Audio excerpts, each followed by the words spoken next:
Ministry of Interior, which goes up to the village level through the chief, the assistant chief, the village elder, to be able to identify the children who need. And this identification should not be happening after KCPE. Nope. This should be known much earlier, because parents live in these places, they are known by their local administrators. And the process of identifying them and starting to inform the Ministry of Education and inform other philanthropists in the sector should be happening prior to results. Why? Because we are not in the era where we used to wait for those who have passed to join secondary school. We are in the era of 100% transition, so every child should be planned for their transition. Yeah. And I think that is where there is a gap. Now the chiefs have been ordered to make sure they get all the children in their jurisdictions into school. And the chiefs are saying, all we are doing to comply is ask children to go report and come back. Because no principal wants to keep a child who has not paid fees in school. Yep. And principals don't take instructions from chiefs. And they take instructions from the Ministry of Education. So the chiefs are saying, to avoid being blamed, we walk around the village, we say we have identified this many children, we know which school they've been called to, we have made sure they've gone. Now whether they come back, that is a different story. And soon you hear that we have moved all the 130,000 children and they have joined school because they kind of have reported. And I am surprised actually when government tells us it's looking for these children. In the last KCSE results, we had 48,000 E's. Yep. Most of these E's are in our day schools, sub-county schools. Why? These children were hardly in school for most of last year. If you travel around this country, you saw children on the road every day. Coming back home, they've been sent away for fees.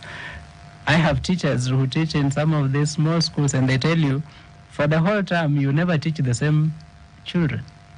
This week you have one set, the others are at home for fees. Next week, those who are at home have come back, those who are in school have been sent away. So you just never teach the whole class together. And so you don't know what to teach. And that is how the E's come up. And for me, it's actually a justice issue.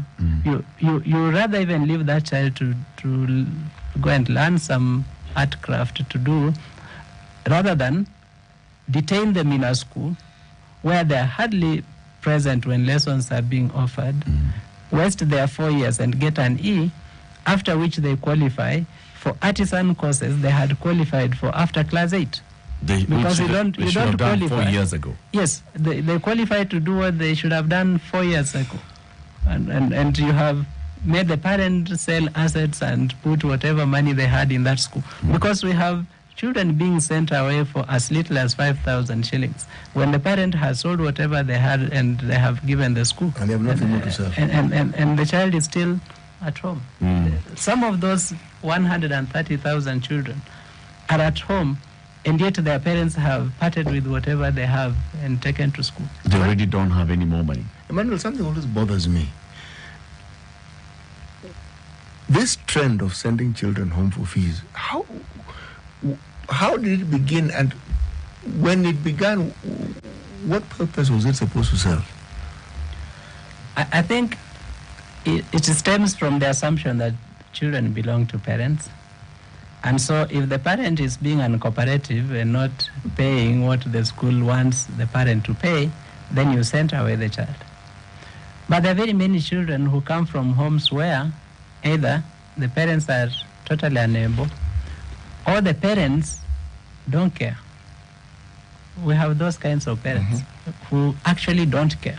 And for them, if you send away the child, that is even better. They will send that child to the farm, they will send them to do some other errands. So we have those kinds of challenges. And I think the problem that we need to confront is who owes children their right to education. Is it the parent? Is it the government? And I have said the government is the custodian of that right, because the government is the custodian of all our constitutional rights. And because this is a constitutional right, we should be asking the government to be the leading actor in making sure that all children are in school. Every other actor should be whipped into line to play their role. Yeah.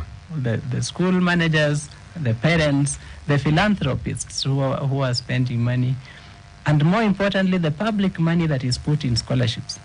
There is a lot of public money in scholarships. Money for MCA, money for women rep, money for governor, money for MP. Money for the ministry. We asked the Presidential Working Party to put this into a consolidated fund. They made a recommendation that is fairly feeble because it didn't go as far as we wanted it. What was the recommendation? The recommendation is that we put all the money that is in scholarships in this country in one basket. Yep. Let us agree that Jomo Kenyatta Foundation, which has been giving scholarships for more than 60 years in this country, has the requisite experience and knowledge to manage such a fund. Let us put all the money in that foundation, then create devolved structures that are not necessarily guzzling entities, because we can also create devolved structures which become eat up 40% guzzlers of the same funds and then eat 60% of what was supposed to go to scholarships. We can create committees at all levels, from the nation to the county to the sub-county to the ward, so that at the ward we have a committee that identifies all the needy children in that ward. Yeah. When we say this year we have raised 70 billion for scholarships, then we be open and say Nairobi has been given 1 billion out of this 70. Then we be open and say Embakasi as a sub-county has been given 200 million out of the 1 billion that came to Nairobi. And then we go down to the ward and see Ward A has been given 10 million.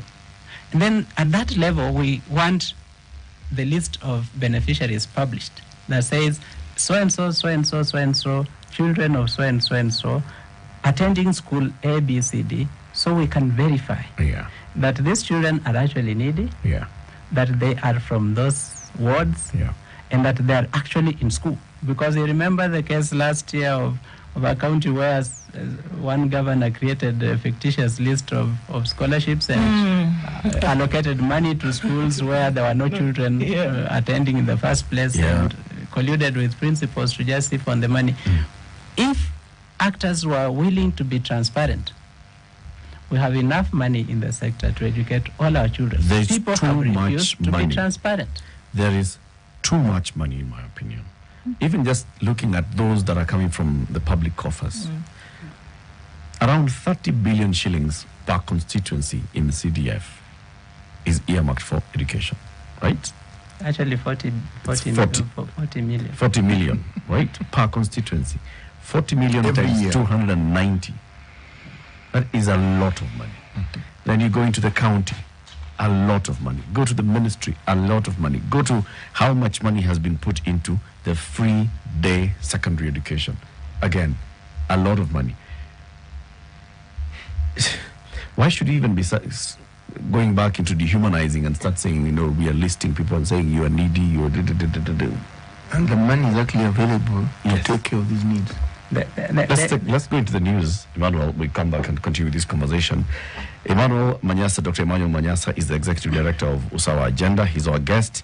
Natasha is our guest as well. She is a student who's been admitted to the Embakasi Girls Secondary School, but she has not reported because school fees. And we are very grateful to people who are contributing for her on our YouTube stream. We'll be telling you how much has been contributed so far for Natasha Weri Mungede through her mother, Winnie Ngatia, who's also with us in the studio. It's 9 a.m. Good morning.